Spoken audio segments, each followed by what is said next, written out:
當生命俾各種依賴同執着層層包圍嗰陣，我哋仲記唔記得乜嘢係真正嘅自由？莊子喺2000幾年前透過逍遙遊為我哋描繪咗一幅截然不同嘅生命圖景。佢問：若夫成天地之正，而遇六氣之變，以猶無窮者，彼且樂乎待哉？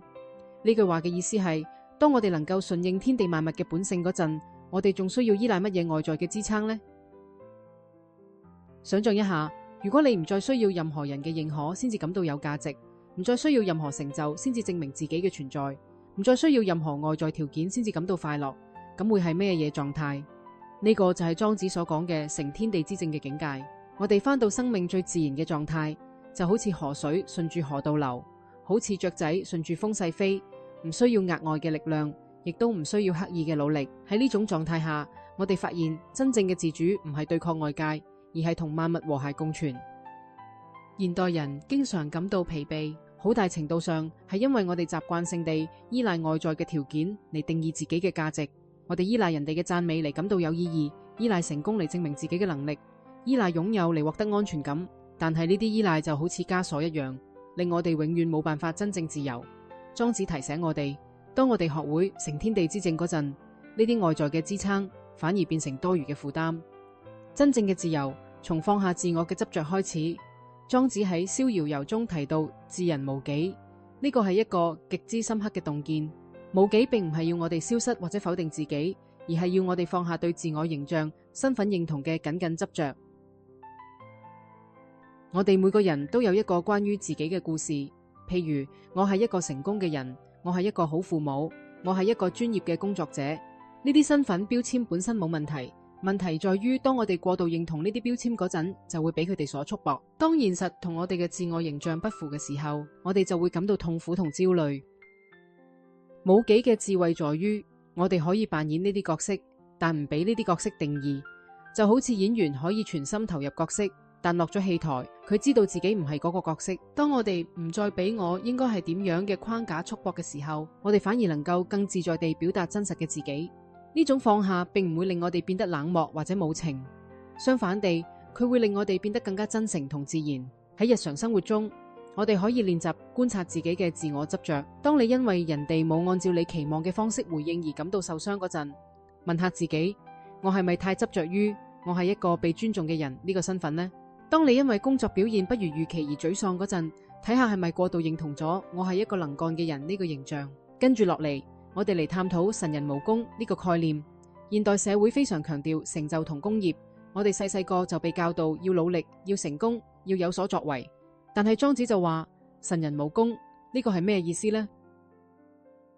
無功並唔係指消極無為或者唔努力，而係指一種超越工業追求嘅心境。當我哋行動嗰陣，唔俾成果捆綁，唔因成就而膨脹，亦都唔因失敗而沮喪。就好似農夫種田，佢會認真咁播種、澆水、施肥，但係佢唔會因為豐收而驕傲，亦都唔會因為怯收而絕望，因為佢明白好多因素都唔喺佢嘅控制範圍內。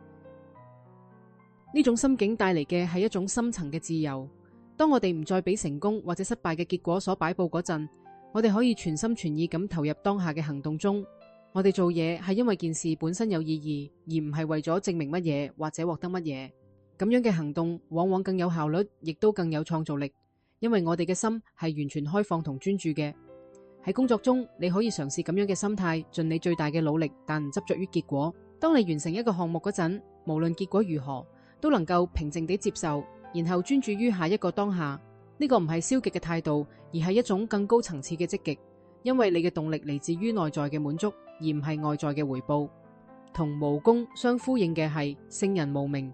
名聲同認可成日成為我哋行動嘅隱藏動機，即使我哋自己都冇意識到。我哋幫人哋嗰陣，心裏邊可能暗暗希望俾人稱讚為善良嘅人；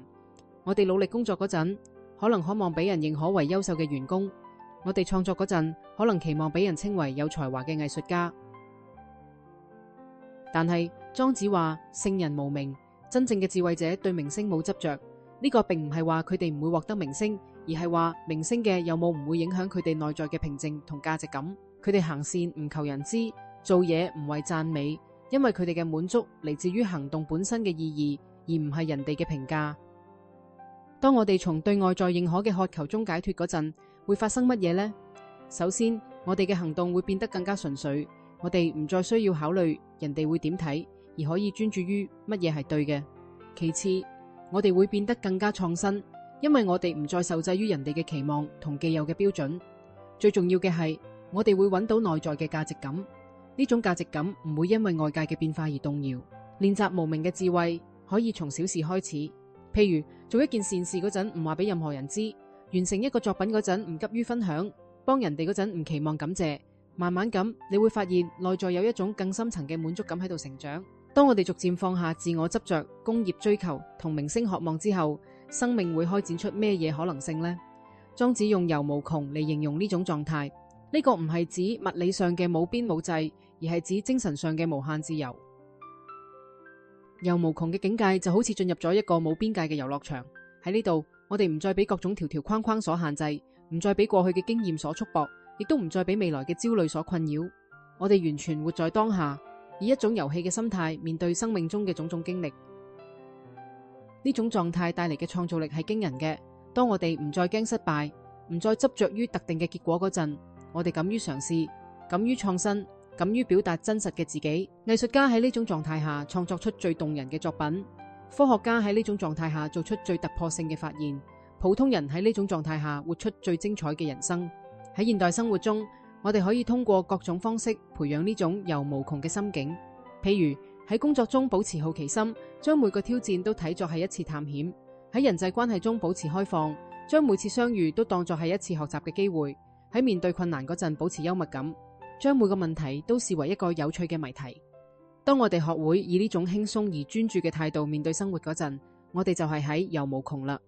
咁點樣將莊子呢啲深刻嘅哲學智慧轉化為我哋日常生活中可以實踐嘅方法呢？首先，喺工作中，我哋可以嘗試過程導向而非結果導向嘅心態，專注於將每一個細節做好，享受工作本身帶嚟嘅滿足感，而唔係一味咁盯住最終嘅成果。喺人際關係中，練習無條件嘅接納同愛，唔好試圖改變人哋嚟滿足自己嘅期望，而係學會欣賞每個人嘅獨特性。當我哋放下對人哋嘅控制欲嗰陣，關係反而會變得更加和諧。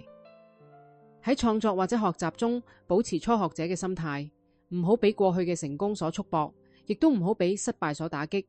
每一次嘅嘗試都係一次新嘅開始，每一次嘅經歷都係一次成長嘅機會。喺面對批評嗰陣，學會分辨邊啲係有建設性嘅建議，邊啲只係人哋嘅主觀偏見，唔好俾外界嘅聲音影響你內在嘅平靜。最重要嘅係喺每日嘅生活中，時常提醒自己返到當下。當你發現自己被焦慮、恐懼或者慾望所驅動嗰陣，停低，深呼吸，問下自己：而家呢一刻，我真正需要嘅係乜嘢？通常你會發現，此時此刻你其實乜嘢都唔缺。莊子嘅《逍遙遊》唔只係一篇古代嘅哲學文章，更加係一份生命嘅地圖，指引我哋走向真正嘅自由同平靜。